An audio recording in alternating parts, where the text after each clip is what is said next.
A paz do Senhor, queridos amigos e amados irmãos. Mais uma vez nós estamos aqui, meus amados, com muita alegria, com muita satisfação, para fazermos menção de mais uma lição da Escola Bíblica Dominical do segundo trimestre de 2022. Essas lições que são maravilhosas, estão sendo maravilhosas, edificantes, uma bênção, seja para a vida daqueles que escutam, tanto também para mim que aqui estou falando, porque a palavra também fala ao nosso coração, mesmo aqui nós falando às pessoas, esta palavra também fala ao nosso coração. Por isso dizemos com propriedade que ela de fato tem sido, essas lições têm sido edificantes para as nossas vidas.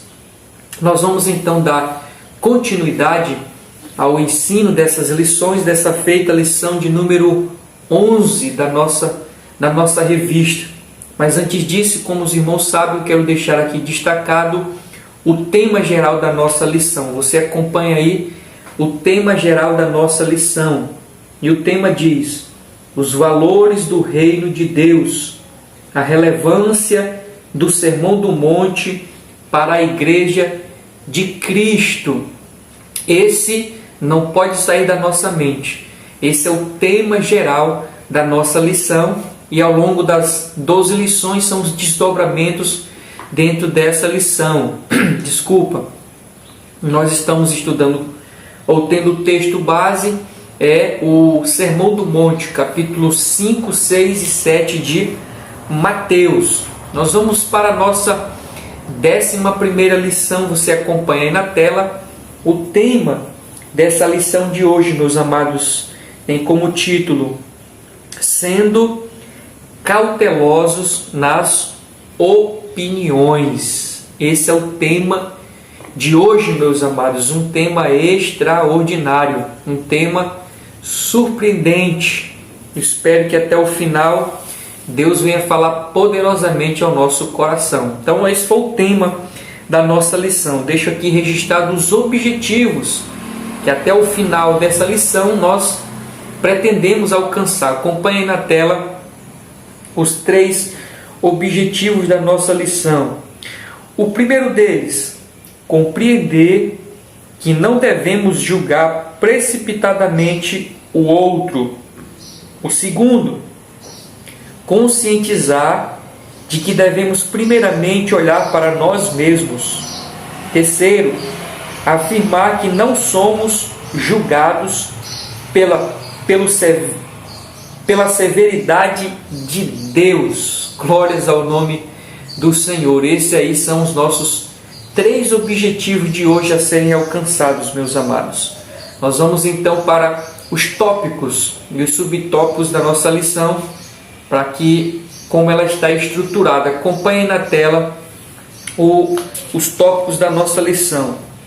O primeiro deles é: não devemos julgar o outro. O primeiro subtópico diz: aprendendo a se relacionar com os outros. Segundo, ninguém deve ser julgado. O terceiro subtópico é o julgamento defendido por Jesus.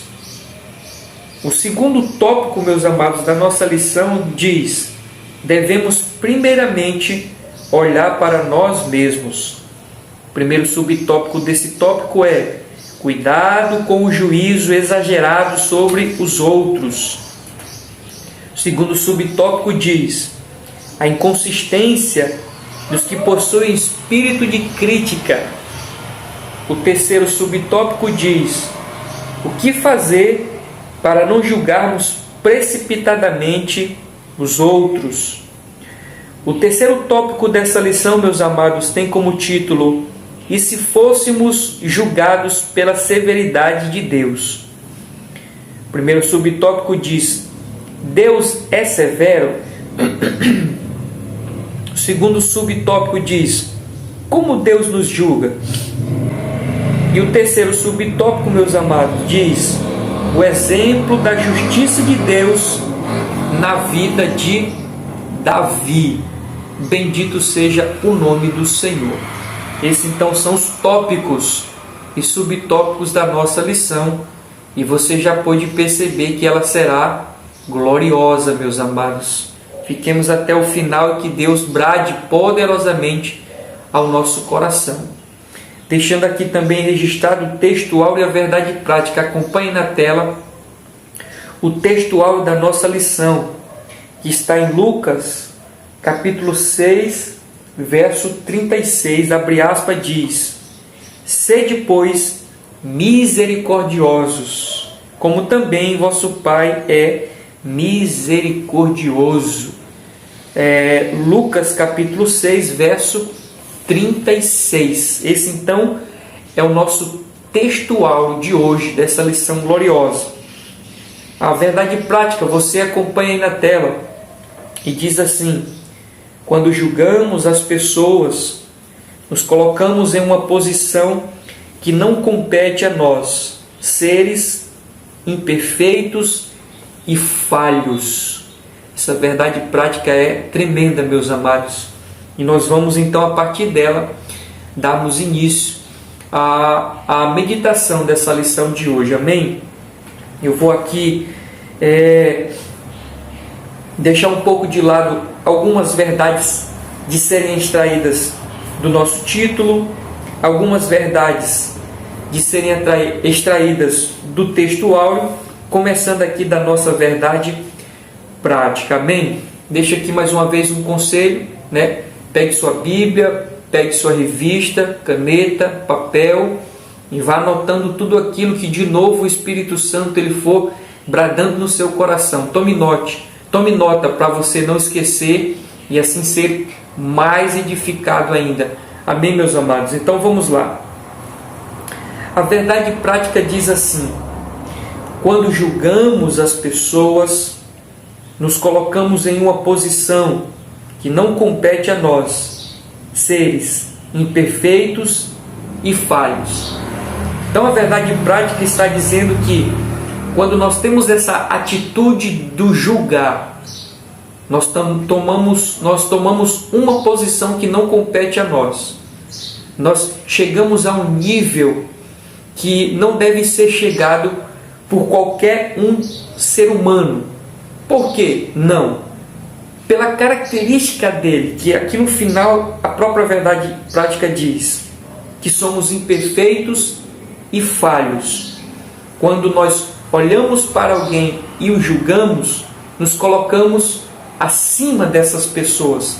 E isso foge à realidade entre os seres humanos. Qual? Que somos todos iguais, que estamos no mesmo nível, estamos, se pudéssemos dizer, no mesmo barco, no mesmo saco, estamos na mesma condição de falhos e de pecadores, imperfeitos. Por isso, quando tomamos essa atitude do julgamento, nós nos colocamos em uma posição que não compete a nós. Mas que posição seria essa, né? Que posição seria essa? A de juiz. Quando nós julgamos alguém, nós estamos colocando uma condição que não compete a nós, de ser juiz. E juiz, nós sabemos que só existe um. Não estamos falando na esfera jurídica, meus amados. Estamos falando na esfera espiritual, da vivência. Pelo amor de Deus. Então, quando nós tomamos essa atitude de condenar, nós chegamos a um nível que não compete a nós, uma posição que não compete a nós. Qual? De sermos juiz. E Deus é o juiz. Eu tenho uma frase que diz aqui, meus amados, porque a nossa verdade prática diz que não compete a nós sermos aquele que condena, porque se assim fizermos somos como juízes, mas isso não é coerente a nós porque somos falhos e imperfeitos. Eu concluo dizendo assim: é para essa verdade que o texto diz. Observe que a Bíblia vai dizer, Jesus dizendo ali, trazendo o ensino para aqueles que os ouviam. Ele diz: antes de você tirar o argueiro, que está no olho do seu irmão, tira primeiramente a trave que está no teu. Jesus ele faz um comparativo entre alguém olhar para o pecado ou erro de alguém, sendo esse pecado pequeno, e não perceber que nele mesmo tem algo até maior, que no caso seria a trave. O argueiro seria um pedacinho de pau, uma coisinha pequena, algo que significa pequeno. Já a trave é algo que significa grande.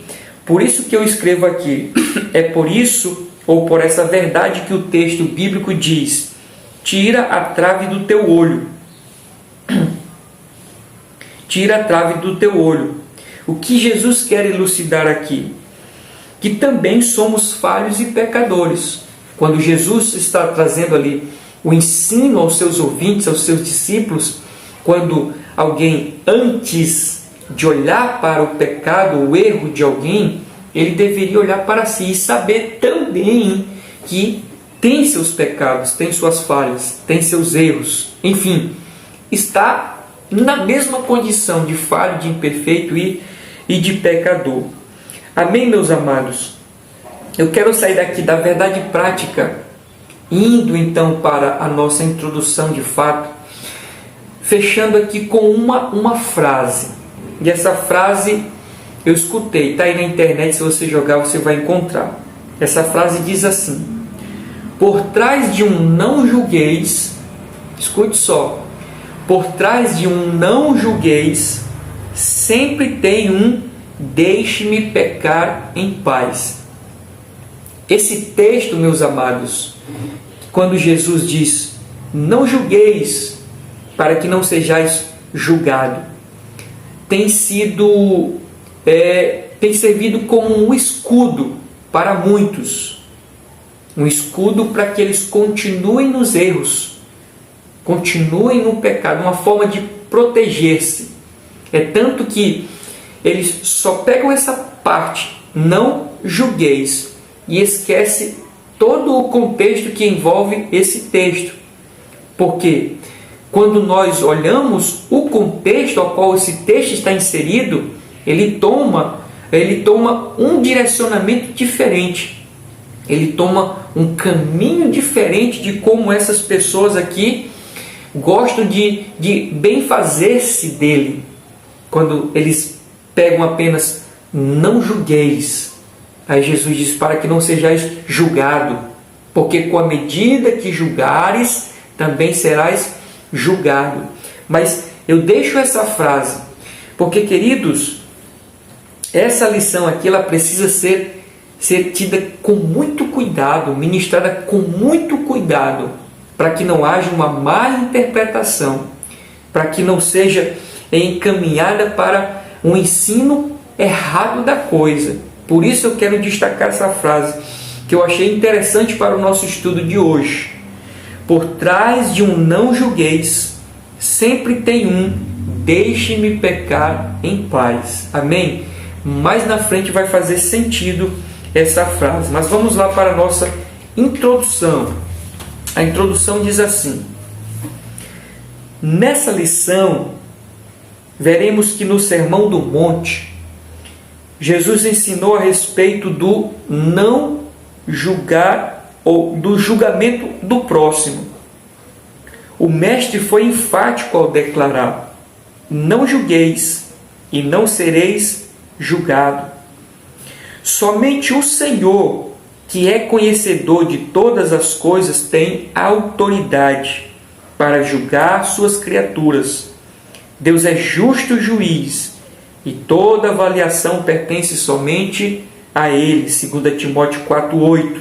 Por isso, o crente cheio do Espírito Santo, ele é misericordioso, não julga os outros precipitadamente e procura viver como sal e luz deste mundo. Observe que no Sermão do Monte, especificamente nessa parte, está falando sobre o julgamento. Olha que ao longo dessas 10 lições, porque nós estamos na 11ª, nós já vimos diversos temas E agora nós estamos nos deparando com essa questão do julgar, o julgamento de uma pessoa em relação a outra. É o nosso ensino de hoje. Mas observe, eu faço uma pergunta aqui introdutória. Jesus está proibindo julgar quando ele diz: não julgueis e não sereis julgado. Como eu falei anteriormente, se nós pegarmos apenas essa frase, aí sim dá a entender que Jesus ele está proibindo a questão do julgamento. Mas será isso mesmo o ensino de Jesus? Era isso que ele estava querendo dizer para não houver um julgamento? O que nós precisamos entender, queridos, é fazer a diferenciação do julgamento e uma opinião, de um julgamento e uma observação, de um julgamento e uma análise. O que Jesus está proibindo aqui é a sentença, porque julgamento é isso, é sentença.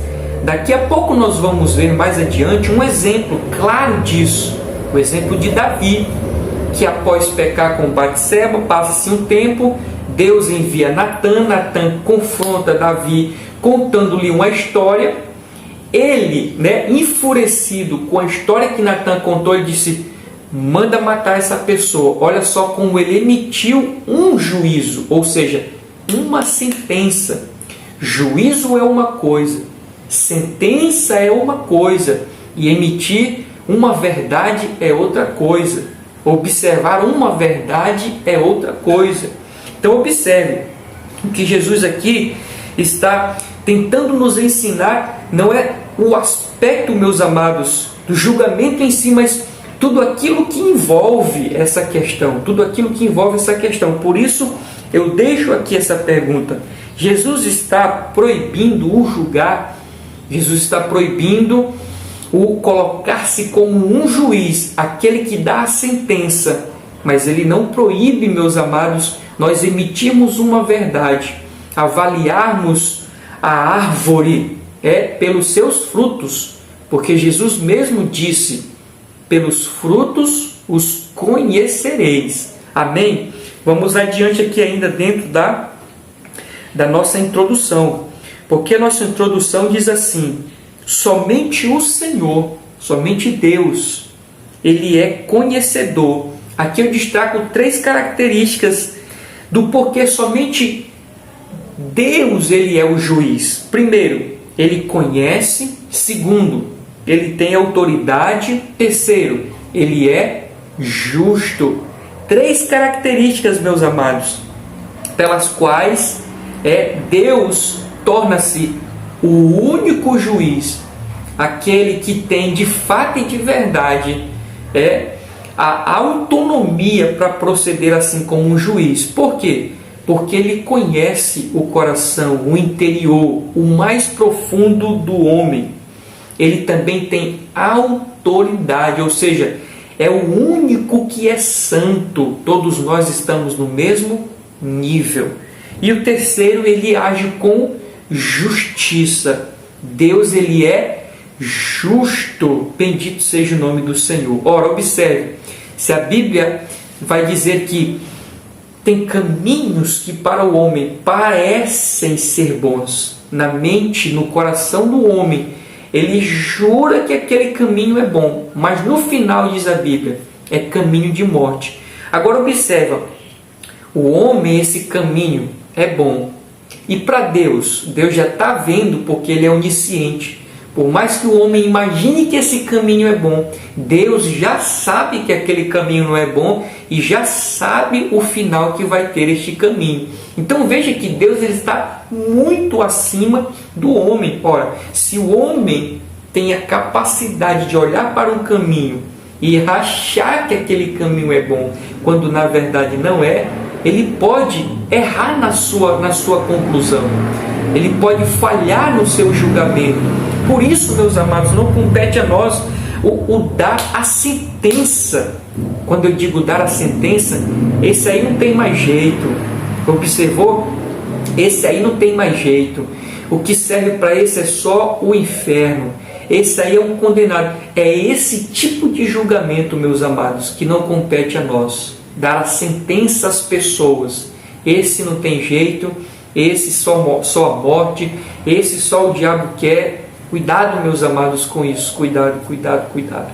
Mas vamos lá. Eu estou destacando aqui as 3 características, dentre outras, que fazem com que só Jesus, Deus, o Senhor, possa ser o juiz. Porque Ele conhece com profundidade, Ele tem autoridade e Ele é justo no seu julgar, na sua sentença. No Salmo 139 nós vamos ver alguns atributos de Deus: onisciência, onipresença e onipotência. Ainda aqui, meus amados, na nossa introdução, porque no início da introdução eu deixei uma pergunta: Jesus estava proibindo o julgar?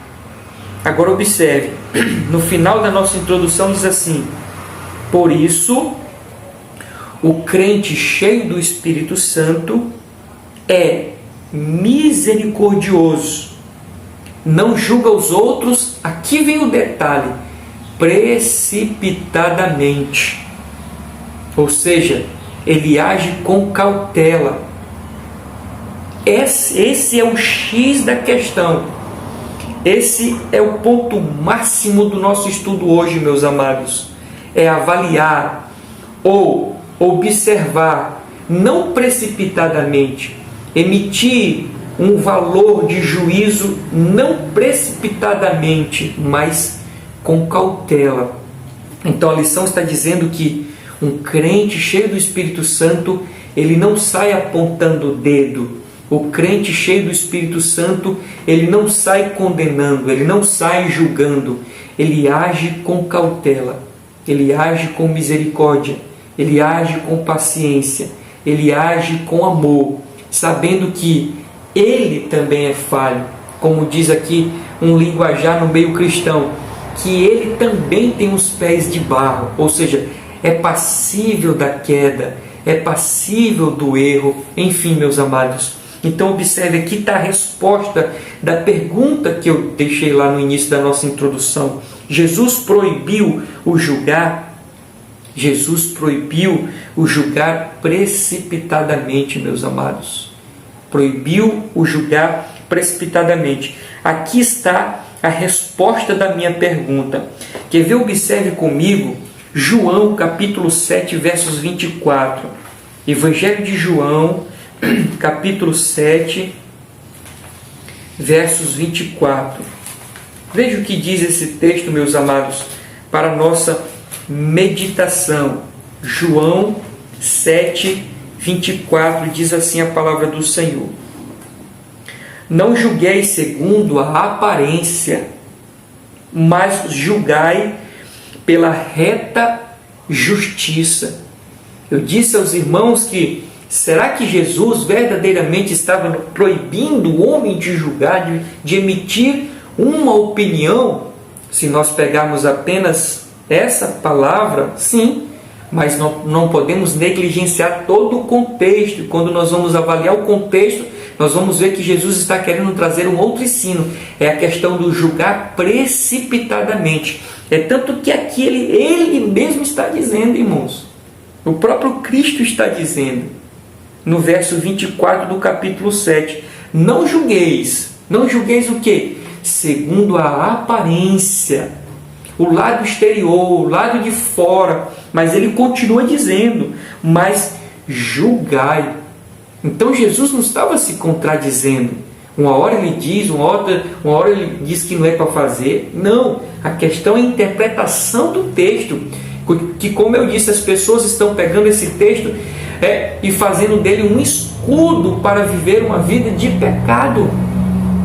Ah, Deus me conhece, Deus é amor, não me julguem. A Bíblia diz que não pode julgar. Ei, cuidado, o próprio texto agora aqui do capítulo 7 de João diz, mas julgai segundo a reta justiça.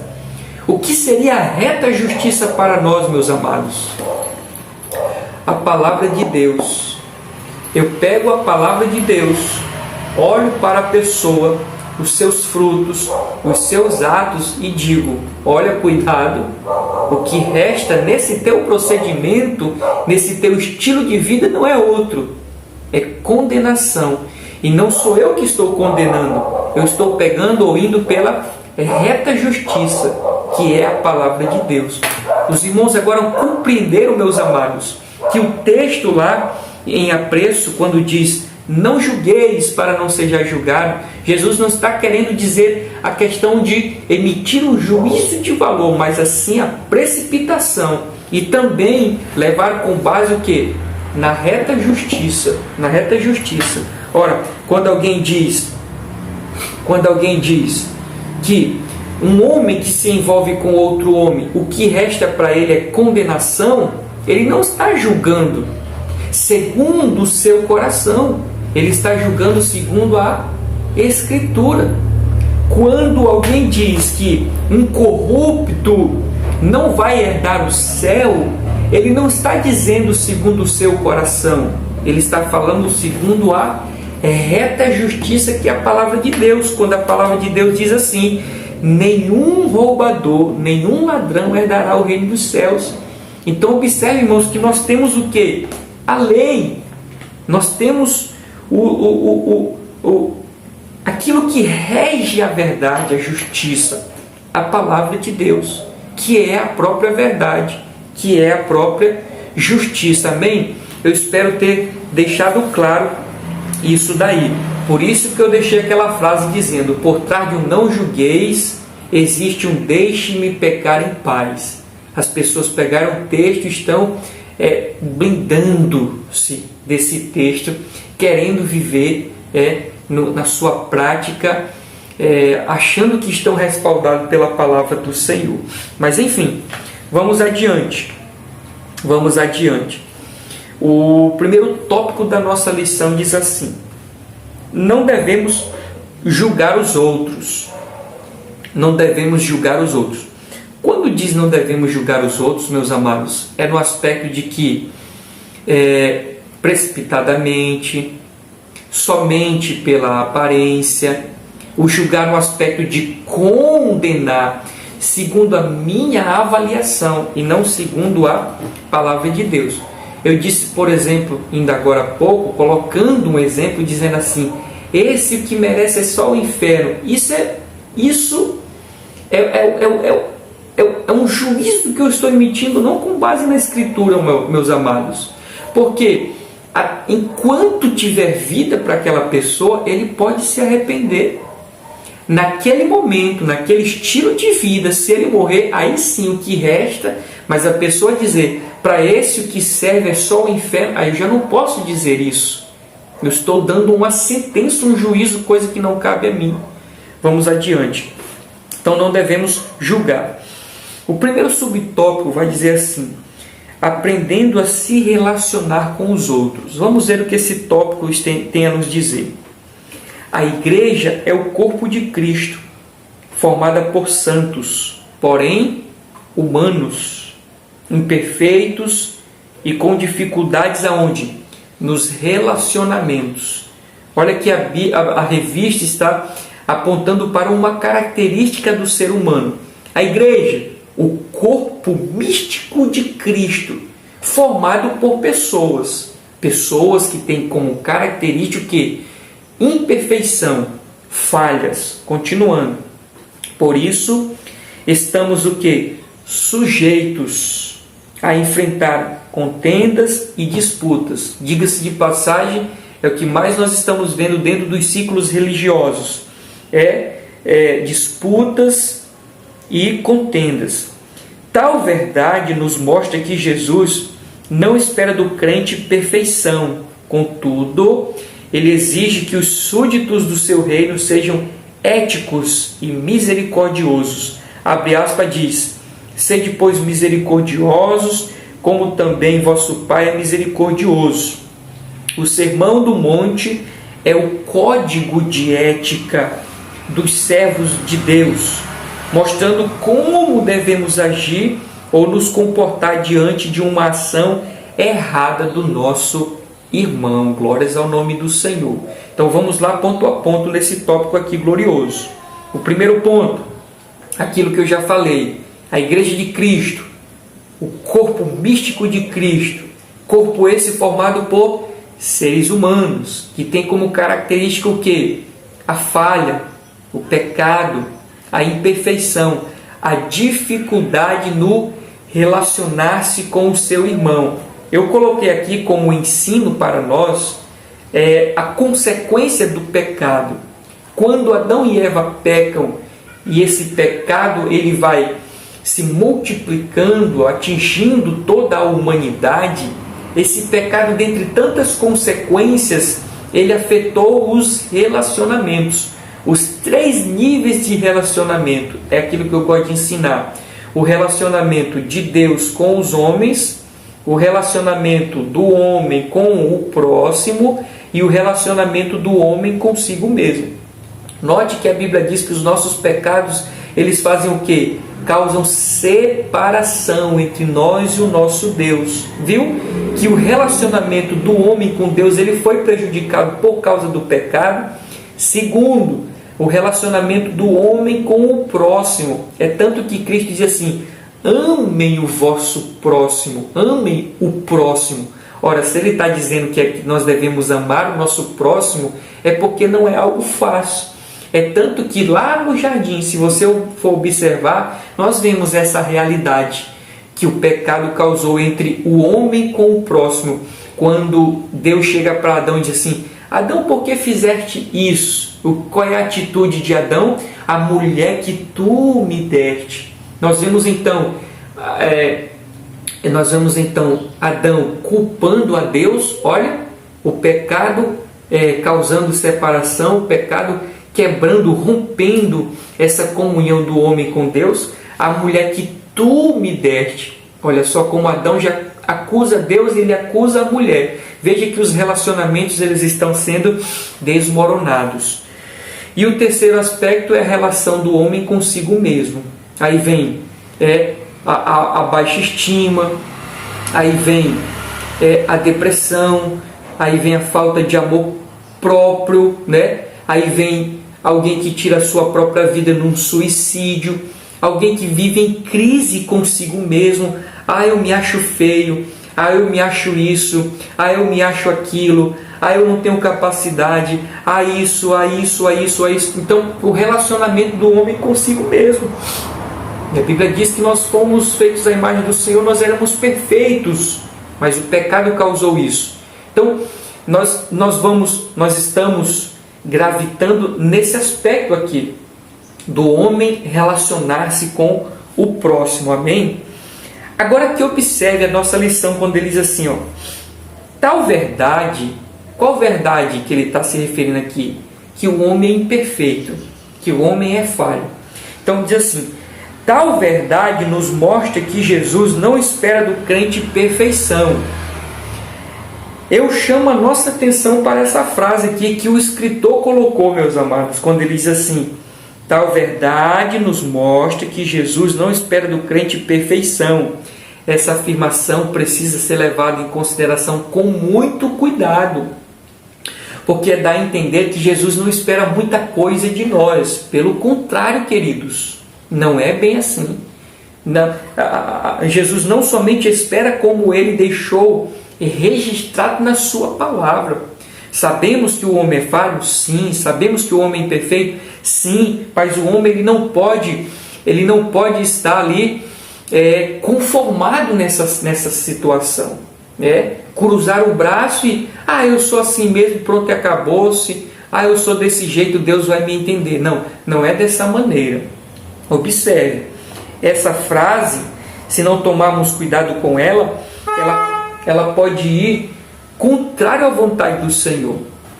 Então, se nós não tivermos cuidado com essa frase, nós vamos de encontro à vontade de Deus que está estabelecido na Bíblia Sagrada. Por exemplo, eu destaco alguns pontos aqui para nós, dizendo assim, Deus sabe que não podemos ser perfeitos. É tanto que essa é uma das promessas estabelecidas na Bíblia Sagrada.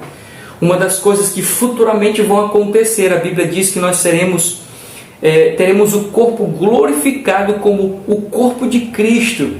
Aí sim alcançaremos a perfeição, seremos santos na sua integralidade, na sua totalidade. Mas enquanto nessa terra nós tivermos, nós não alcançaremos essa totalidade de santidade. Mas observe, mais um ponto eu destaco aqui para nós. Nós olhamos para a orientação do próprio Deus, porque a frase está dizendo que Jesus não espera do crente a perfeição. Mas veja que na palavra de Deus está escrito assim, sede santos. Alguém pode dizer, mas irmão, santo é separado. Eu sei, mas separado de quê? Do pecado. Ora, se alguém vai separando-se do pecado, ele vai para uma perfeição, ele está caminhando para uma perfeição, é ou não é?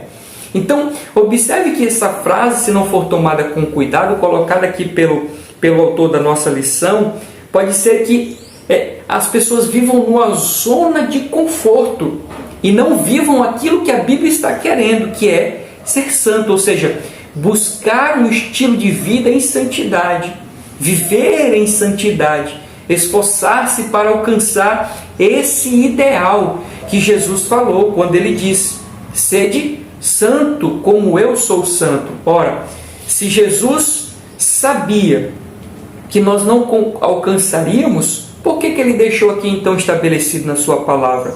A questão é que Jesus sabe que nós não vamos alcançar 100% de uma vida santa, mas ele deixou um ideal a ser alcançado. Há um foco, há um exemplo a ser buscado. Quem? O próprio Deus. Aí, quando eu tenho esse ensino, eu já não vivo mais numa zona de conforto. Eu tenho uma Bíblia me instigando, tenho a palavra de Deus me instigando a buscar esse estilo de vida, a eu querer cada vez mais um estilo de santidade. Bem, meus amados, eu concluo dizendo mais uma frase aqui assim, ele espera de nós a busca pela santidade, pela perfeição, agindo de acordo com a palavra de Deus, com os códigos de ética que o próprio autor vai dizer aqui na nossa lição. Amém? Continuando ainda nesse tópico, quando ele diz aqui, o Sermão do Monte é o código de ética, ou seja, a regra, é por onde nós iremos pautar a nossa vida, toda a nossa escolha, toda a nossa decisão, nosso estilo de vida, as nossas vontades, tudo isso vai estar o quê? Submetido à palavra de Deus, meus amados, porque é o nosso código de ética, mostrando como devemos agir ou nos comportar diante de uma ação errada do nosso irmão. Então, esse código de ética, ele é vastíssimo, ele é amplo, ele alcança todas as áreas da vida de um ser humano. Inclusive, aqui nós estamos estudando hoje, que é a questão do relacionamento entre os homens. E esse código vai mostrar como nós devemos nos comportar diante dos erros das pessoas, é como está dizendo aqui a nossa lição. Agora observe aqui os pontos que eu coloquei. Quando alguém erra, ele está condenado, eu não posso tomar uma atitude como essa. Eu não posso emitir um juízo de valor como esse. Está condenado. Eu tenho que ser como Deus. Note que a Bíblia diz, sede santo como eu sou santo. Existe um ideal, o próprio Deus. Então eu tenho que manifestar em mim aquilo que em Deus há.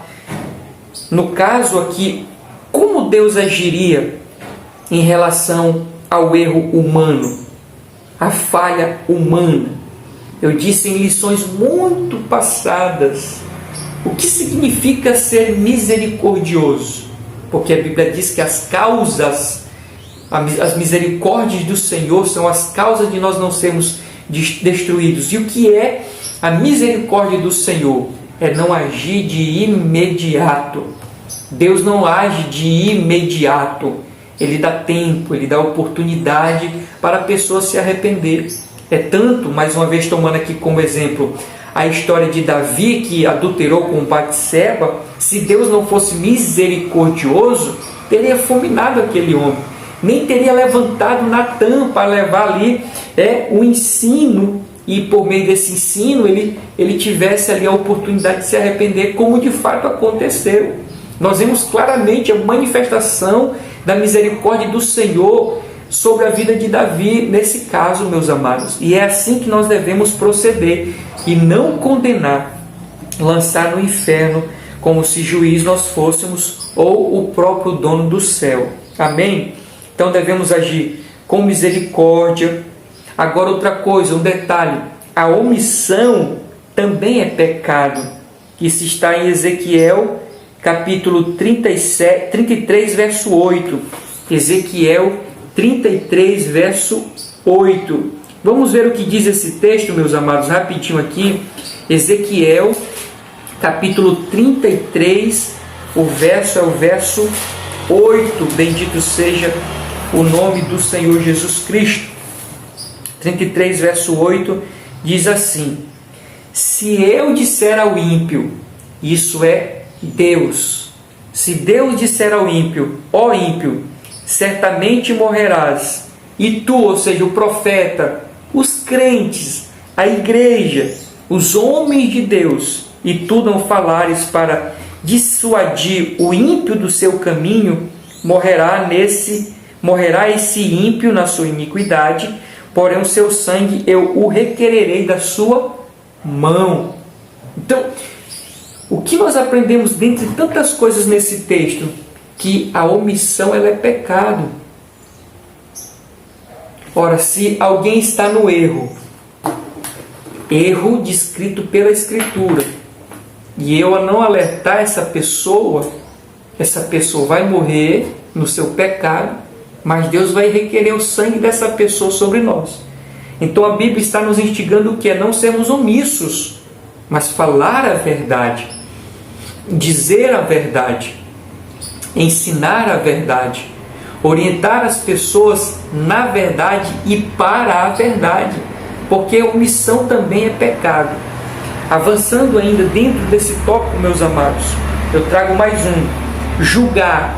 Foi aquele conceito que eu já trouxe aqui para nós. Julgar, condenar é uma coisa, falar a verdade é outra. Eu não posso dizer, tu vais para o inferno. Não, meu amigo, essa prática conduz as pessoas ao inferno. Esse estilo de vida conduz, não tem outro. Eu não estou condenando, mas agora eu estou orientando a pessoa, e é diferente, meus amados. Por isso, mais uma vez, eu ressalto aqui para nós, julgamento é uma coisa e falar a verdade é outra, meus amados. Mas as pessoas estão interpretando a Bíblia à sua maneira e estão se blindando para viver uma vida de pecado. E nós, como bocas de Deus na terra, não podemos ficar calados mediante os erros, sem condenação, mas orientação pela palavra de Deus. Vamos para o nosso segundo subponto da lição, que diz assim: ninguém deve ser julgado. Olha só que a própria revista agora, meus amados, vai levando para esta realidade que distingue do que nós estamos vendo hoje na sociedade, quando diz, não pode julgar. Já a revista está dizendo, ninguém deve ser julgado. Vamos ver a leitura. A leitura diz: será que o crente não pode emitir nenhum tipo de julgamento, parecer ou opinião?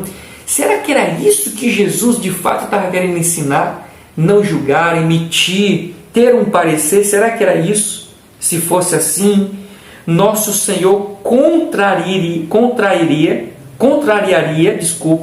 seu próprio ensino presente no texto, pois nos alertou que devemos atentar para algumas pessoas que procedem como cães e porcos, capítulo 7, verso 6 de Mateus. Além de ele mesmo julgar o procedimento hipócrita dos escribas e fariseus, e Paulo fazer julgamento dos cristãos de Corinto e de outras igrejas. Note que o próprio Cristo, eu sei que ele era Deus, mas ele, usou, viu ali a hipocrisia dos escribas e dos fariseus. O próprio apóstolo Paulo emitiu um juízo de valor em relação ao estilo de vida que os irmãos em Corinto estavam levando. Então, a Bíblia ela não pode se contradizer. Então, nesse texto que nós estamos, quando Jesus diz não julgueis, ele não está exatamente dizendo para nós não emitirmos um juízo de valor, e sim a sentença, dar uma sentença, porque em outras passagens nós vemos o próprio Cristo e outros homens de Deus ali trazendo as suas verdades, meus amados. Vamos adiante na leitura que diz assim: essas passagens bíblicas mostram que o julgamento envolve uma pessoa. Essas passagens bíblicas mostram que o julgamento envolve uma pessoa não ser desprezado. Porém, é preciso ter em mente que não somos Jesus, o qual tinha conhecimento pleno da natureza humana, bendito seja o nome do Senhor. Então veja que há uma diferença muito grande entre nós e Cristo, mas nem por isso deixaremos, meus amados, de, com base na verdade ou na justiça, orientar as pessoas em relação ao seu estilo de vida e o que esse estilo de vida ao final o levará, sem condenar, mas dizer que tem a oportunidade, possibilidade de salvação. Vamos adiante. Eu deixo aqui dentro desse tópico apenas uma observação, quando eu digo assim: por isso não devemos julgar pelo que achamos, pelo nosso coração. Quando Jesus diz não julgueis, é julgar segundo a aparência, meus amados. Aquilo que eu acho, aquilo que eu imagino, aquilo que eu creio. Eu acho isso, vai acontecer isso. Não, não é pelo meu coração, não é pelo seu coração, não é pelo nosso achismo. É pelo que diz a Escritura, é pelo que diz a palavra de Deus. Se nós formos, é tanto que ele diz, à medida que vocês julgarem, vocês serão julgados. Ora, se nós medirmos pela medida da Escritura, nós também seremos medidos pela Escritura. Mas é pela Escritura de fato que nós medimos. É pela Escritura de fato que nós orientamos as pessoas em relação ao seu estilo de vida, meus amados. Vamos adiante para o nosso terceiro subponto, que diz assim: o julgamento defendido por Jesus. Vamos ver então qual é o julgamento defendido por Jesus, visto que ele não proibiu. Mas veja aqui, quando Jesus disse não julgueis, ele usou o verbo krino, que no grego significa decidir, escolher, aprovar, estimular, preferir. Veja, meus amados, como se distancia daquilo que a gente imagina que fosse. Continuando, ele queria ensinar que não podemos julgar alguém tão somente baseado em quê? Em nossas observações ou pela aparência pessoal. O próprio Senhor Jesus foi julgado pelos escribas e fariseus por comer com pecadores. Eles estavam errados, porque a missão de Jesus era chamar os pecadores ao arrependimento. Então note essa possibilidade do homem julgar pela aparência e cometer um grande erro. Os escribas e fariseus julgaram Jesus por quê? Porque ele comia no meio dos pecadores, ele estava no meio dos pecadores. Mas veja que a missão de Jesus foi exatamente para isso, para resgatar esses pecadores. Não teria como Jesus resgatar esses pecadores estando longe. Jesus teve que se aproximar e levar ali a luz, a verdade, levar o perdão, o amor, a misericórdia. Mas veja, irmãos, esse exemplo claro, nítido, do emitir um juízo do coração humano somente contra uma pessoa. Mas não é pelo nosso coração, pelo aquilo que nós imaginamos, mas pela, mais uma vez digo, pela palavra de Deus, meus amados. Continuando ainda aqui nesse tópico que diz assim: As Escrituras Sagradas nos ensinam a não julgar, como também não admitir falso rumor e testemunhar falsamente contra alguém. Eu escrevi dizendo assim: julgar precipitadamente nos levará naturalmente a emitir um falso testemunho, e isso também aborrece a Deus. Provérbios capítulo 6, do 16 ao 19, 6 coisas aborrece o Senhor, a 7ª ele abomina. E nós vamos ver lá uma lista de coisas que aborrece a Deus e outra que ele abomina. Então observe que quando nós julgamos segundo o nosso coração, segundo aquilo que eu imagino, segundo aquilo que eu acho, eu posso incorrer em outros pecados, meus amados, que no caso é aqui de testemunhar falsamente, de dar um falso testemunho, de emitir uma opinião falsa, meus amados. Então observe que um pecado ele vai puxando o outro. Nós precisamos ter cuidado em relação a isso, porque eu posso estar falando uma coisa que não é real. Se eu for emitir um juízo de valor com base no meu coração, aquilo que eu acho, eu posso estar julgando errado, falsamente, meus amados. Amém? Vamos adiante aqui para o nosso segundo tópico da lição. O segundo tópico diz: devemos primeiramente olhar para nós mesmos. Olha só como a não precipitação nos levará a um outro nível. Qual é o caminho certo? Qual é o proceder certo antes de nós emitirmos algum juízo?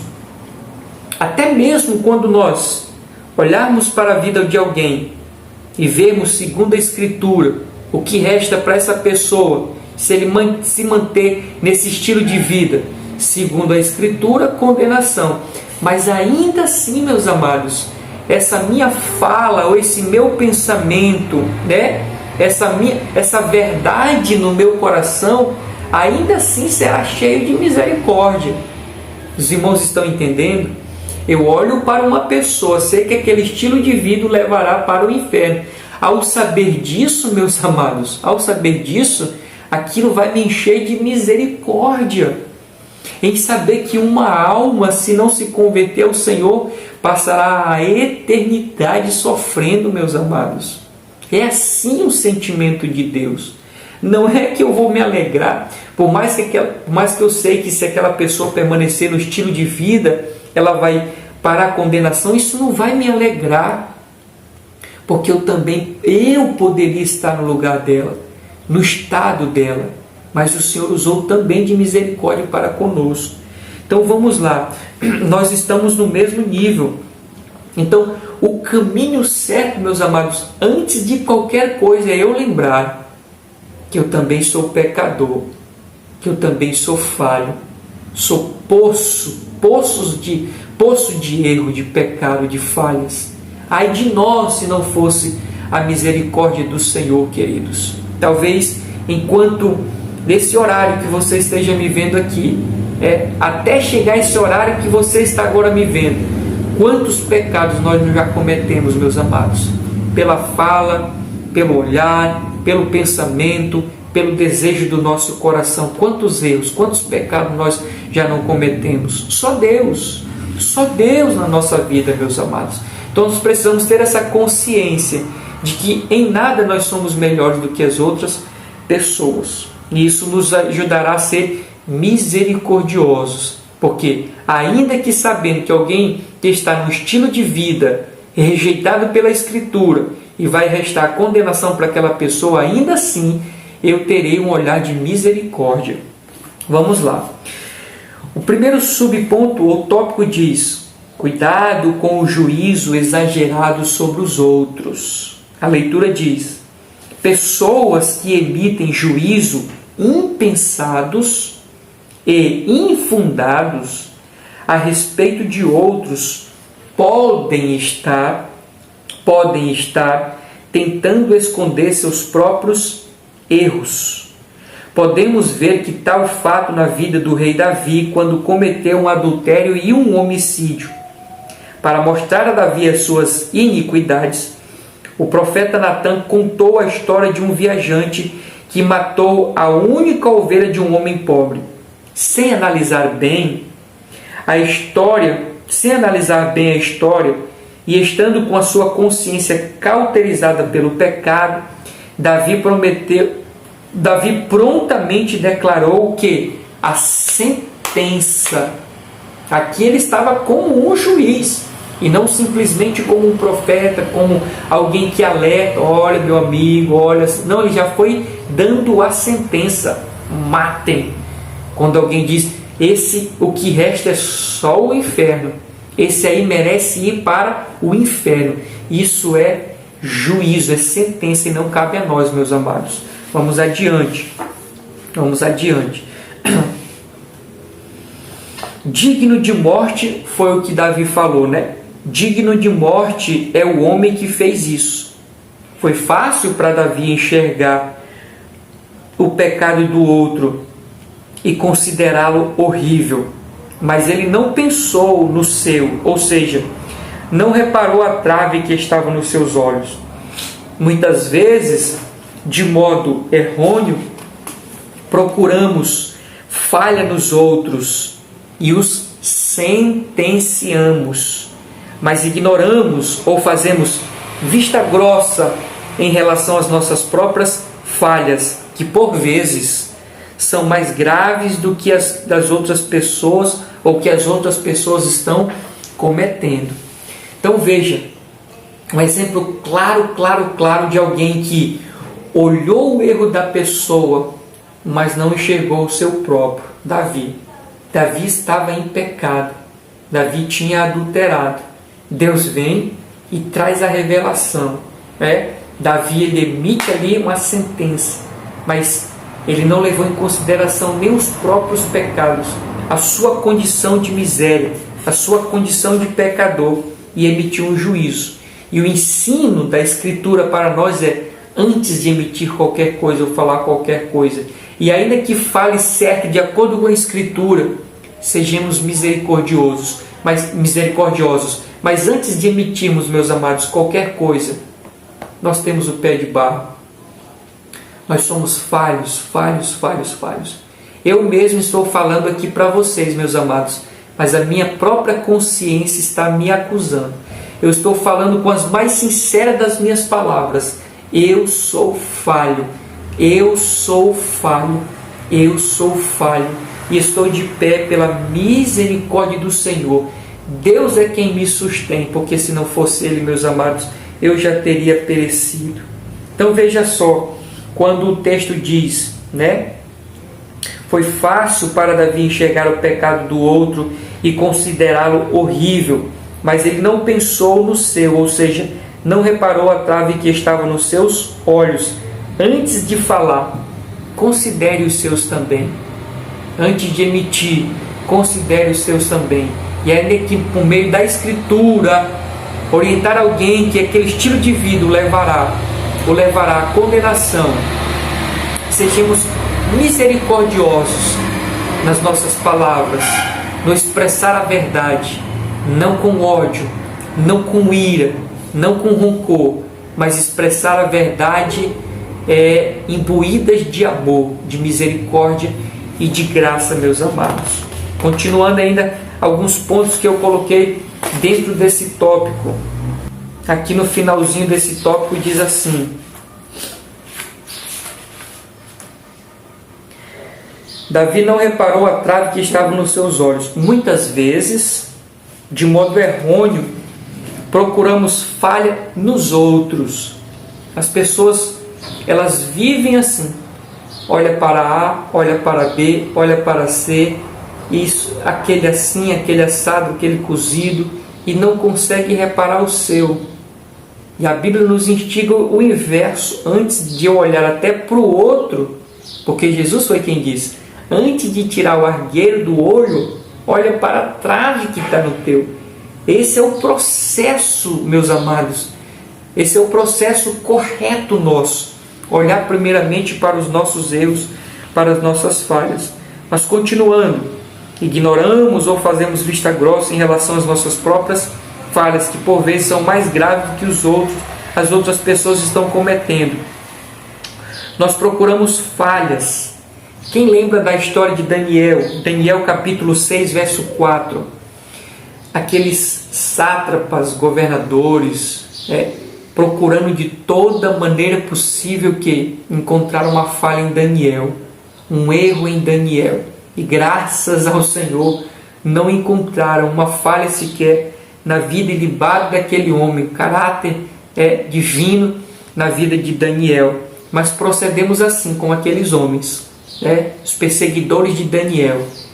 Somos perseguidores muitas das vezes, se não tomarmos cuidado, querendo achar, caçar defeito, falha nas pessoas, erro nas pessoas. Mas, meus amados, antes disso, olhemos para os nossos, porque nós temos muitos pecados, meus amados.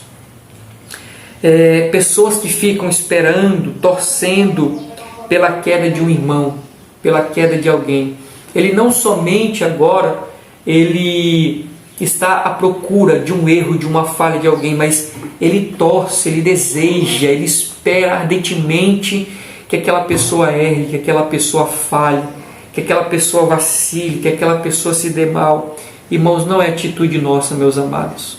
Não é atitude de um cristão. Não é atitude de um homem de Deus, de uma mulher de Deus, de alguém cheio do Espírito Santo. Que Deus tenha misericórdia de sermos assim, meus amados. Passíveis disso, somos. Por isso que Deus tenha misericórdia e assim não tenhamos um estilo de vida dessa, desejando o mal para as pessoas. Que Deus tenha misericórdia, meus amados. Que Deus tenha misericórdia. Aqui ainda um ponto que eu destaco, que nós estamos vivendo a inversão de valores. Aquilo que era certo hoje está errado, e aquilo que era errado hoje é o certo. Eu não estou dizendo que deve ser assim, estou apenas relatando qual é a verdade nossa. E isso vem para dentro da igreja. Quando a Bíblia diz: chorar com os que choram e alegrar com os que se alegram. Hoje as pessoas estão rindo dos que choram e chorando dos que se alegram. Hoje as pessoas estão rindo da desgraça dos outros. Ao invés de chorar juntos, se compadecer, não, se alegra da queda, se alegra do pecado. Enfim, irmãos, Deus tem misericórdia. E chora pela conquista do outro, Não gostou, não ficou satisfeito, não está feliz. Por que tu não está feliz? Porque o outro se deu bem, porque o outro conquistou, o outro prosperou, o outro está sendo abençoado e fica triste, fica decepcionado. Essa é a inversão que nós estamos vivendo, meus amados. Mas que Deus tenha misericórdia de nós também e que de fato tenhamos um proceder que glorifique o nome do Senhor Jesus Cristo e que nós venhamos passar pela transformação do Espírito Santo, porque só Ele pode nos levar a esse estilo de vida segundo a vontade de Deus Pai. Amém? Vamos para o segundo subponto desse tópico, que diz assim: a inconsistência dos que possuem espírito de crítica. A inconsistência dos que possuem um espírito de crítica. Eu faço duas perguntas introdutórias nesse tópico. Primeira, será que tem gente assim? Crítica. Tudo está insatisfeito. Tudo. Nada para ela está bom. Será que existe pessoas assim, irmãos? Eu digo absolutamente sim. A outra pergunta que eu faço é: será que nós não estamos sendo assim? Críticos, muito críticos.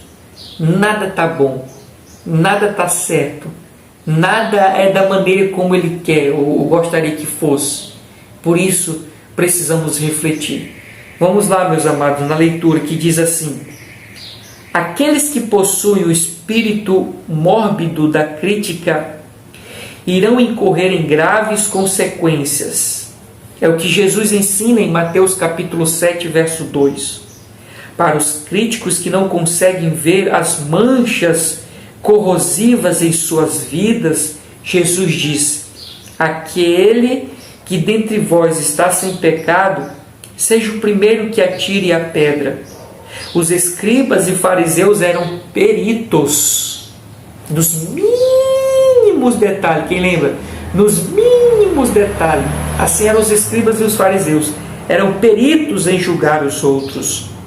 Eram autoconfiantes e justos aos seus próprios olhos. Por isso foram duramente repreendidos pelo Senhor Jesus. Somente o Espírito Santo pode transformar o coração do homem interior, afastando de nós todo desejo de julgamento ou crítica. Precisamos seguir a recomendação de Paulo: examine-se, pois, o homem a si mesmo.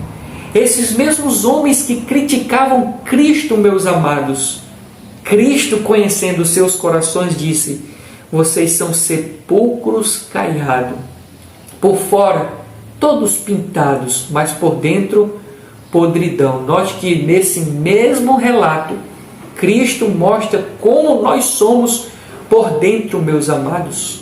Podres, somos podres por dentro. Às vezes apenas uma aparência. Por isso, meus amados, antes de qualquer coisa, lembremos, nós somos pecadores, pés de barro. E aqui no final, a lição diz que o Espírito Santo é Ele quem trabalha em nós. É Ele quem vai nos transformando, formando o caráter de Cristo em nós. Bendito seja o nome do Senhor. Esse então, meus amados, é o natural para o cristão. A sequência, o caminho natural, antes de olhar para o pecado, olhar para os meus pecados. Que eu tenho pecados. E nessa percepção de que eu também sou um pecador, que estou debaixo da graça do Senhor, a nossa oração seja também que o Espírito Santo venha trabalhar em nós, para que sejamos de fato aqueles que glorifiquem o nome do Senhor por intermédio da nossa vida. Amém? Então o tópico diz que aqueles que vivem no espírito da crítica, eles são inconsistentes. Não há uma consistência naqueles que são críticos demais, meus amados, porque também são falhos. Quando critica, dá a entender que ele é o perfeito, mas não é, queridos, não é. Vamos adiante. O terceiro subtópico da nossa lição diz assim: o que fazer para não julgar precipitadamente os outros? Jesus não proibiu emitir um valor com base na Escritura. Ele proibiu emitir um valor com base no nosso coração.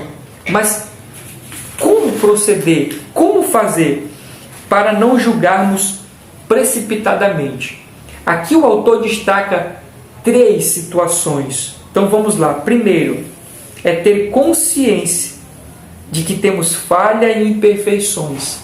Eu disse aos irmãos agora há pouco que quando nós temos essa percepção de que também somos pecadores, até ao falarmos a verdade para as pessoas, dizendo assim: olha, o seu estilo de vida, segundo a palavra, tem como consequência a condenação. Até eu no falar a verdade, meus amados, será uma verdade imbuída de quê? De misericórdia. Então, veja que a palavra, a lição vai nos orientando de como nós devemos julgar, sem julgar precipitadamente, ou erroneamente, ou não termos o papel daquele que traz a sentença. Primeiro, olhar para as nossas imperfeições. Embora não tenhamos mais prazer no erro, ou seja, esse aqui é o estilo de vida daquele que encontrou-se com o Senhor. Somos passíveis de erro e falha todos os dias, a todo instante. A diferença de hoje para o que nós éramos antes é porque antes de conhecer a Cristo, o nosso estilo de vida era amar o pecado, era banquetear-se no pecado, era ter prazer no pecado. Hoje, por mais que pecamos, não que Deus queira isso, e longe de nós um estilo de vida como essa, mas por mais que pecamos, aquele pecado já não mais nos agrada, já não satisfaz o nosso coração, o nosso interior. Porque, queridos, esses dias eu falei algo interessante que dizia assim: o homem antes do pecado e o homem depois do pecado. O homem antes do pecado, ele amava o que Deus amava e aborrecia o que Deus aborrecia. O homem depois do pecado, ele ama o que Deus aborrece e aborrece o que Deus ama. Então, o trabalhar do Espírito Santo é levar o homem àquela mesma condição que nós tínhamos. Qual? De amar o que Deus ama e aborrecer o que Deus aborrece. Porque hoje, pelo coração corrompido do ser humano, ele está ao inverso. Ele ama o que Deus odeia e odeia o que Deus ama. Mas ao passo que o Espírito Santo vai trabalhando em nós, nós vamos amando o que Deus ama e odiando o que Deus odeia. E o que Deus odeia? O pecado. Deus odeia o pecado. E aqueles que se dizem ser servos do Senhor, novas criaturas, cristãos, ele tem que ter o mesmo procedimento de Deus: aborrecer ou odiar o pecado. Amém, meus amados? Por isso a revista está dizendo assim, né? Nós temos pecados, erros, mas não sentimos mais prazer nesses erros, né? Glória a Deus. Nós somos suscetíveis aos erros, suscetíveis às falhas, mas não nos alegramos mais nessas falhas. Então esse é o primeiro aspecto para não julgarmos precipitadamente, saber que nós somos falhos.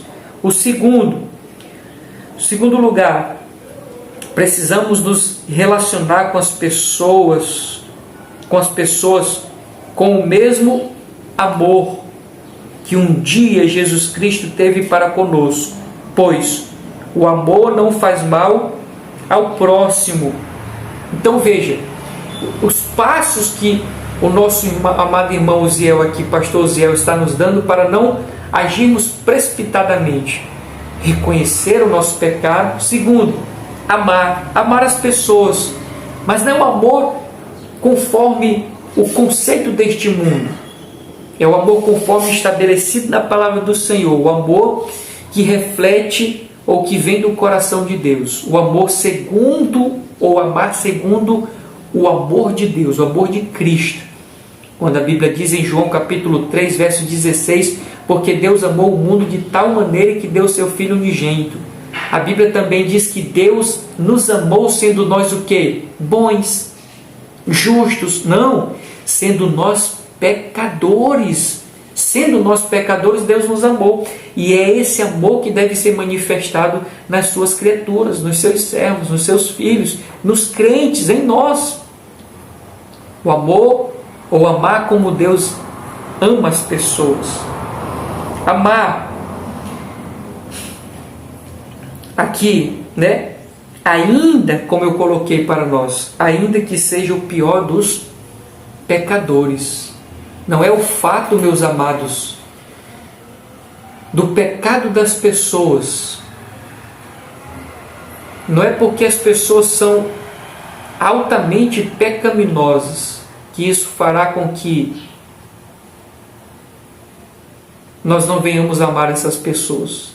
E amar elas independente, porque Deus ele age assim. Deus nos ama independente dos nossos pecados. Agora, o amor de Deus, ainda que pecadores, não nos livrará da condenação se nós não nos arrependermos. É aqui que as pessoas confundem. Deus me ama. Ama com certeza absoluta. Por mais mal ou cruel que seja, Deus continua amando. Mas Ele também é justo. Foi uma das características que nós vimos lá atrás, logo no começo. Deus conhece, Deus tem autoridade, Deus é justo. Ora, se alguém decide viver a vida de pecado, morre, Deus é justo. Ele trará a sentença para aquelas pessoas. coisa que não cabe a nós. O que cabe a nós é o quê? De igual modo, o Senhor, que independentemente do pecado das pessoas, Ele continua amando. Assim também devemos ser nós. Amar as pessoas, meus amados. Vamos lá. O terceiro aspecto que precisamos ter em nossa vida para não julgarmos precipitadamente os outros. O primeiro é ter a consciência dos nossos pecados. O segundo, amar as pessoas como Jesus amou. E o terceiro, não podemos nos esquecer de que fomos alcançados pela graça. Hoje nós desfrutamos da salvação, sim, mas manifestou em nós o quê? A misericórdia do Senhor, a graça do Senhor. Não é porque eu fiz algo, não é porque eu deixei de fazer algo, não é porque eu sou bonzinho, não foi a graça, foi a misericórdia do Senhor que nos alcançou. Ora, se nos alcançou, pode alcançar qualquer outra pessoa, meus amados, qualquer outra pessoa. Continuando aqui a leitura, fomos alcançados pela graça e precisamos tratar a todos com o mesmo favor imerecido que recebemos. Então, ao invés de julgar, que venhamos orar por aqueles que pecaram, pedindo ao Senhor que lhes conceda um novo recomeço, pois temos um Deus que é bom e misericordioso. Eu destaquei nesse último parágrafo dizendo, isso é a coisa mais difícil de se fazer hoje. O quê? Quando olharmos que alguém, ou vermos que alguém caiu, orar por aquela pessoa. E eu não estou dizendo que isso é certo. Estou apenas revelando a realidade nossa realidade. Alguém que caiu, alguém que pecou, ao invés de outros orarem, lançam pedras, matam, condenam. E não deve ser a nossa atitude, meus amados. Nós devemos também usar de misericórdia. Amém? Vamos aqui então para o terceiro tópico da nossa lição, meus amados, que diz assim: e se fôssemos julgados pela severidade de Deus? E se fôssemos julgados pela severidade de Deus? Divide-se aqui também em 3 subtópicos. O primeiro é uma pergunta. O segundo também é uma pergunta. Mas o primeiro diz: Deus é severo? O primeiro tópico tende a responder essa primeira pergunta. Deus é severo? Eu digo que, segundo o texto que está em Naum, capítulo 1, verso 3, parte A. Naum, vamos lá rapidinho. Naum, capítulo 1, verso 3, parte A. Naum, capítulo 1, verso 3, parte A, diz assim: o Senhor é tardio em irar-se, mas grande em poder, e o culpado não tem por inocente. O Senhor tem o seu caminho na tormenta e na tempestade, e as nuvens são pó dos seus pés. A nossa revista está fazendo uma pergunta: Deus é severo? O texto de Naum responde essa pergunta. Deus não é severo. Deus, primeiro, manifesta misericórdia quando o texto diz: o Senhor é tardio em irar-se, ou seja, alguém que é misericordioso. Só que ele continua dizendo assim: grande em poder, e ao culpado não tem por inocente. Ora, se a pessoa é culpada, sendo Deus justo, ele trará o castigo àquela pessoa. Mas antes dele trazer o juízo, ele age com o quê? Com misericórdia, com paciência. Ele dá tempo, ele dá oportunidade. Mas Deus não é severo. Eu digo, Deus é justo. Vamos para a leitura, meus amados, que diz assim: O apóstolo Paulo diz que devemos considerar a bondade e a severidade do Senhor. Devemos considerar o quê? Devemos saber que isso é uma realidade. Bondade e justiça. Isso está em Romanos capítulo 11, verso 22. A bondade de Deus é revelada por intermédio da salvação em Jesus Cristo. Porque se Jesus ou Deus não fosse bom, se Deus não fosse bom, meus amados, dane-se, ele diria, morram todos nos vossos pecados. Ele não proveria, porque foi isso, o sacrifício de Jesus foi a provisão para os nossos pecados, a provisão para que nós tivéssemos salvação. E isso é ato, isso é exemplo suficiente que demonstra, meus amados, que Deus é amor, que Deus nos ama, que Deus é misericordioso.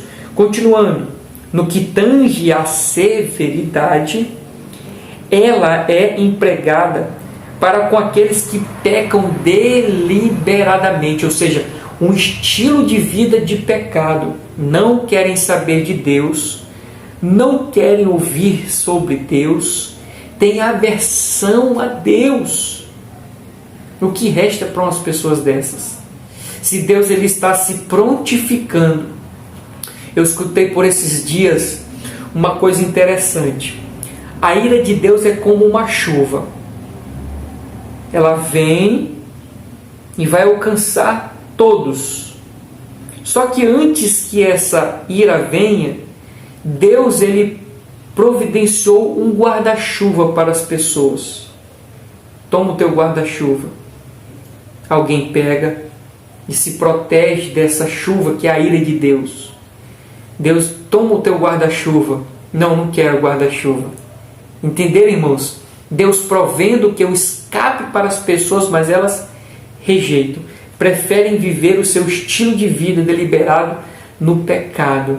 Deus, como é justo, a ira como está vindo, não tem como retroceder, a ira está vindo e vai alcançar essa pessoa com certeza absoluta. Não porque Deus é mau, mas o próprio homem é que rejeitou o escape providenciado por Deus, que no caso agora é Jesus. Jesus é aquele pelo qual o ser humano pode escapar da condenação, meus amados, e ainda assim herdar o céu. Bendito seja o nome do Senhor.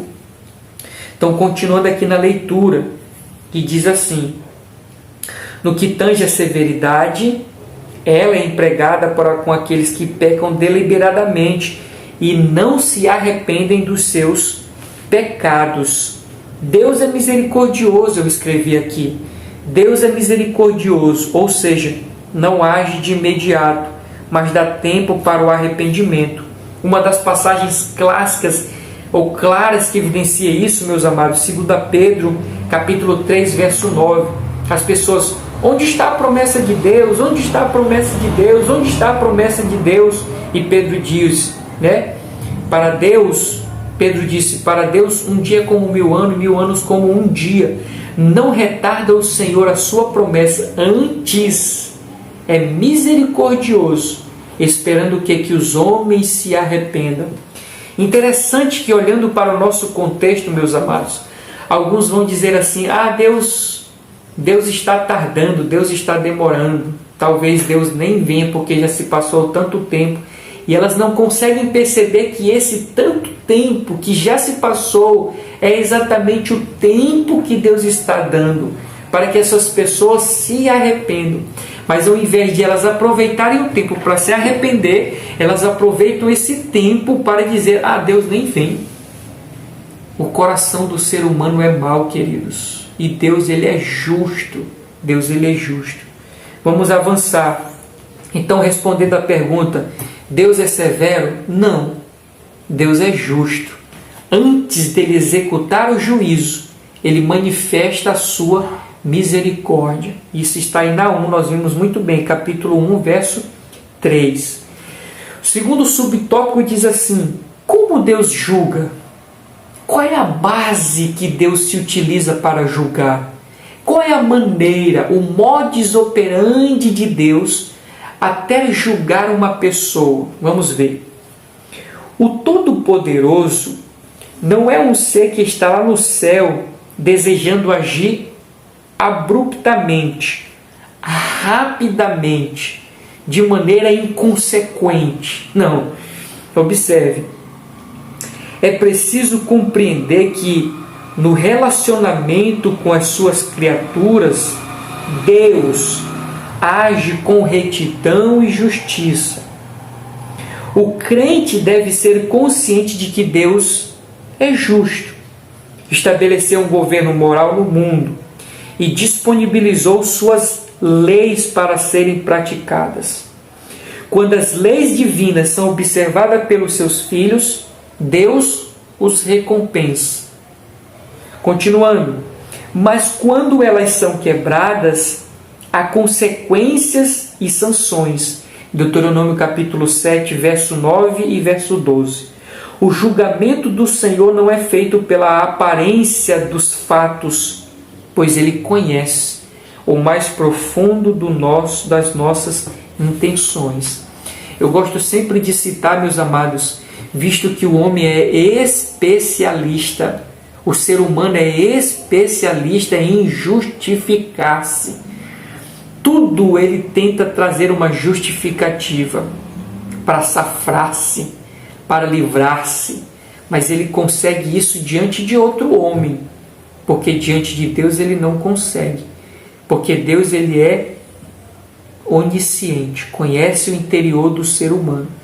O problema é que o homem, nesse estilo de vida, dessa relação dele com outro homem, e ele se apoiar em justificar-se, diante de Deus ele vai querer proceder da mesma maneira e não vai conseguir. Jó disse: como justificará o homem diante do Senhor? Não tem como o homem se justificar diante do Senhor, porque Deus conhece as coisas. Deus não é como o ser humano que julga, como diz aqui a nossa revista, pela aparência dos fatos. Deus julga conhecendo. Deus julga com propriedade, meus amados. Eu achei muito interessante esse tópico aqui. Como Deus nos julga. Aí a revista vai dizer que Deus, Ele colocou a sua lei, os seus estatutos, as suas regras, os seus limites por esses dias, e eu nem sei se vai chegar. Eu estou torcendo para que não chegue. Estava vindo de uma cidade para nossa, lá eu fui parado pela polícia, deu meu documento do carro, a minha carteira, e lá ele identificou que o selo estava atrasado. Eu me perdi no tempo, me perdi no tempo, e de fato estava atrasado. Ele disse: olha, eu vou aqui fazer uma notificação, vai chegar uma multa lá para ti. Eu não sei se vai chegar, mas o que foi que aconteceu nesse exemplo meu claro? Eu tive uma sanção, eu fui penalizado. Por quê? Porque eu infringi uma lei. Qual foi a lei? Pagar o boleto, coisa que eu não fiz, porque eu me perdi no tempo. Achei que era no mês, mas era no outro. Eu achei que iria vencer ainda, mas na verdade já estava andando com o documento vencido. Coisa de 2 dias, diga-se de passagem. Mas enfim, eu fui punido. A questão é que Deus ele age assim da mesma maneira. Os códigos de trânsito, as leis de trânsito, nós temos as leis espirituais, os códigos espirituais. É como Deus quer que nós venhamos andar, proceder, viver, agir. Está tudo aqui, irmãos. Se eu for contrário a isso, eu vou ter as sanções. Então Deus ele não age ao seu bel prazer, condenando por condenar. Ah, eu sou o maioral, vou... Não, queridos. Mesmo antes dele trazer o juízo, ele espera, ele tem paciência, ele é um longânimo, ele é amor, deixou as leis, deixou a palavra para nos guiar. Aí é ao critério da pessoa, meus amados, se vai ou não aqui andar segundo a palavra do Senhor. Mas é assim que Deus julga, é assim que Deus procede, olhando para as pessoas se viveram segundo a palavra dele, segundo as suas leis ou não.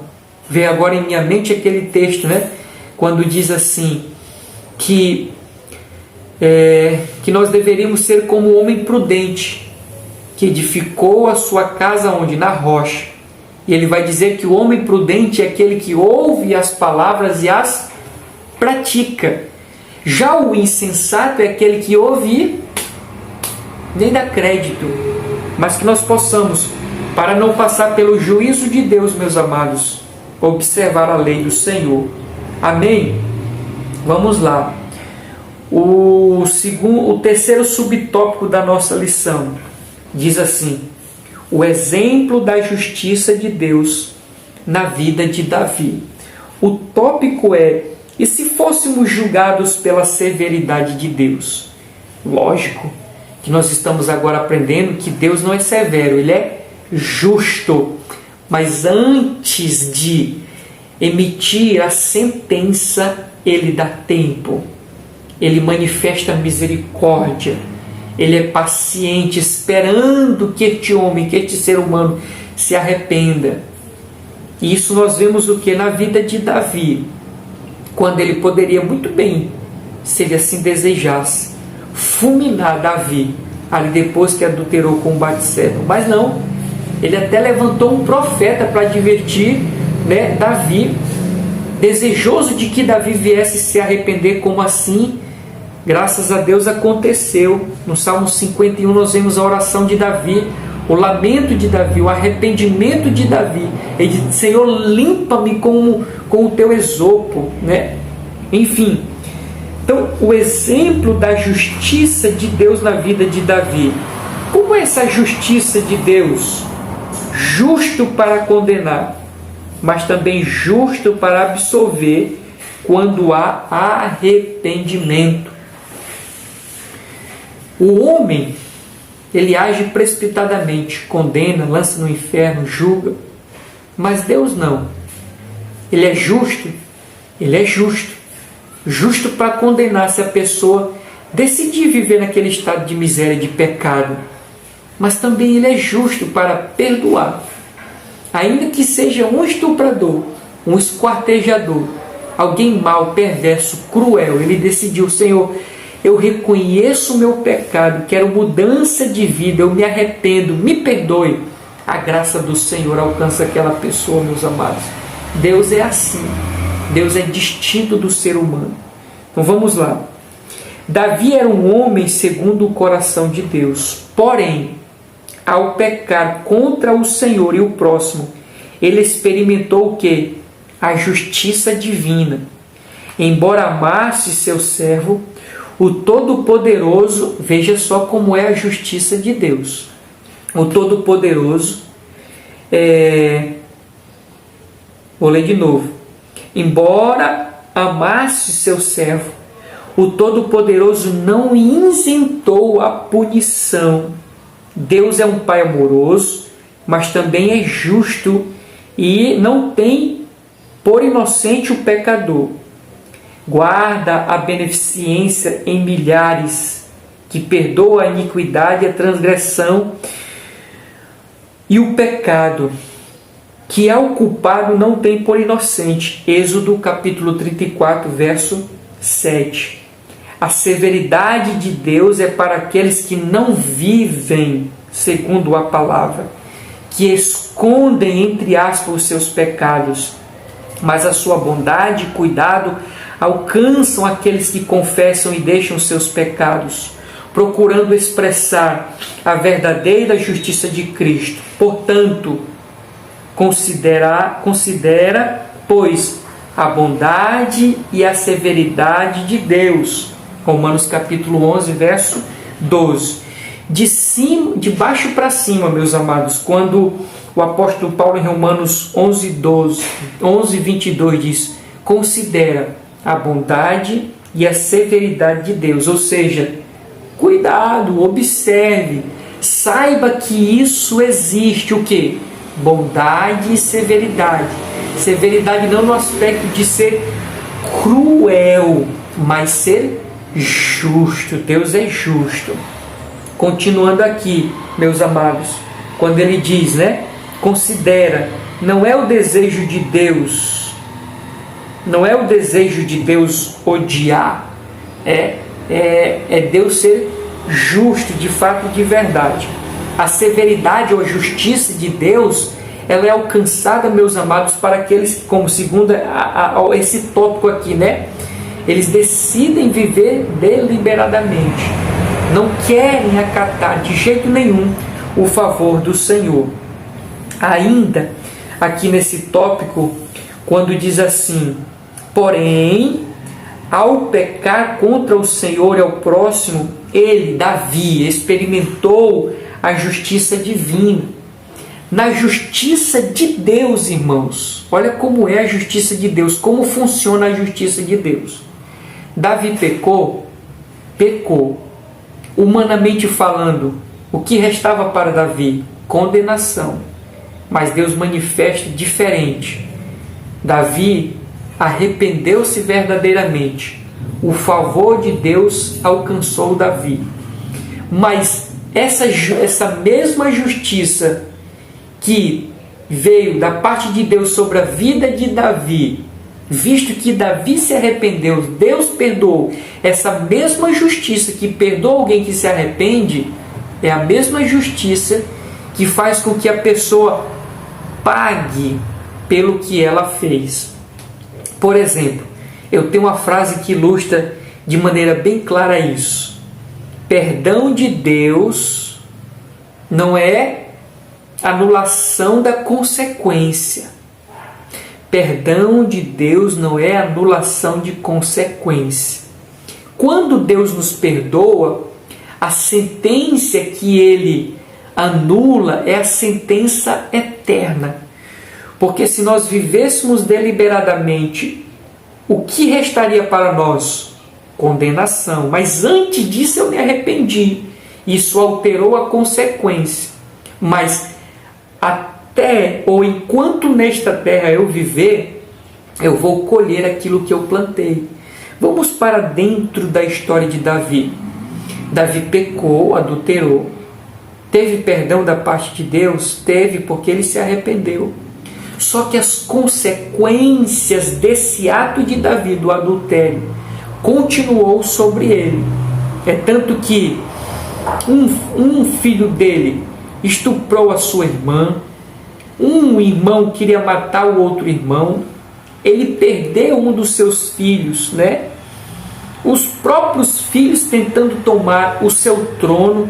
Veja, irmãos, o encadeamento de consequências. É por isso que eu gosto de dizer que Deus, muito mais do que desejoso de que não venhamos pecar, o que Ele quer que nós não venhamos pecar, o porquê que Ele não quer que nós venhamos pecar, é para que nós não venhamos sofrer as consequências, meus amados. Porque por mais que Ele nos perdoe, ainda assim iremos colher, que é o princípio da semeadura. Plantei, eu vou ter que colher. Eu gosto de ilustrar também de maneira bem no nosso contexto. Vamos imaginar que alguém viveu no mundo das drogas, do tráfico, né? Matou pessoas, está devendo os traficantes, mas ele decide viver um novo estilo de vida. Ele se entrega ao Senhor. Ele é crente, homem de Deus, casou, tem família, mas no tráfico ele ficou devendo ainda, entende? Deus perdoou, ele é nova criatura. Nada impede, a não ser Deus. Deus pode livrar, mas Deus pode permitir com que esta pessoa seja ou pague pelo aquilo que ele cometeu lá atrás, meus amados. Não entenda isso como uma heresia. É consequência, assim como Davi. Deus não perdoou Davi, perdoou, mas ele não sofreu as consequências, sofreu. Assim também alguém, nesse exemplo que eu estou dando, pode ser que seja até morto, ainda seja crente. Porque o que deve ser levado em consideração, ou o que Deus de fato leva em consideração, é a nossa alma, meus amados. Esse corpo é matéria, se desfaz. Deus está preocupado com a nossa alma. E eu sei que Deus tem poder se Deus quiser livrar. Mas Ele também é justo em permitir que aquela pessoa pague por um erro que cometeu lá atrás. Enfim, o que Deus quer é que nós não venhamos sofrer as consequências, meus amados. Amém? Bendito seja o nome do Senhor. Vamos para a nossa conclusão, que diz assim: devemos seguir a recomendação do Mestre para não julgarmos precipitadamente ao próximo. Não devemos tomar a posição de juiz contra ninguém e muito menos julgar uma pessoa apenas por sua aparência exterior. Quando formos fazer alguma avaliação a respeito das atitudes de alguém, devemos fazê-lo de modo criterioso. E não é pelos meus, ou são pelos meus critérios, não são pelos meus critérios, pelos critérios da Escritura, a reta justiça. Continuando, devemos fazê-lo pelo modo criterioso, sendo sensato, lúcido, evitando de toda forma a precipitação. Cuidado, meus amados, em emitir um parecer, um juízo, uma sentença, mas tudo seja, primeiramente, sabendo que somos pecadores, falar com graça, com misericórdia, usar os critérios da Escritura.